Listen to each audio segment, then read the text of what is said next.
бар. Бұл енді кейінгі өзгерген ғой.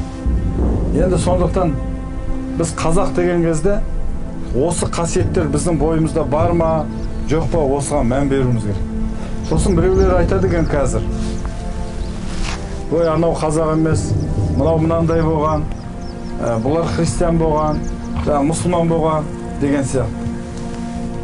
Жігіттер, Ұлытаудың басында Асан қайғы қырық рудың, сол жерде Қожа төренің таңбасын берді ма қолдарына, сол жерде бәрі ант су ішті ма, барлығының таңбасы белгілі болды ғой, болды, соның барлығы қазақ.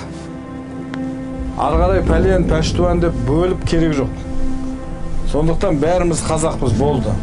Соған уағдаласқан ата-бабамыз ант су ішкен. Міне осы сөзде тұрамыз, осы қасиетті сақтаймыз, осы сөзден айнымаймыз, тайқымаймыз деп, міне сөйтіп өздері серттескен. Сондықтан қазір бөлінудің керегі жоқ. Менен көбінесе руымды айтпаймын. Руымды айтпайтын себебім, руыммен мақтанғым келмейді. Қазақ болып мақтанғым келеді.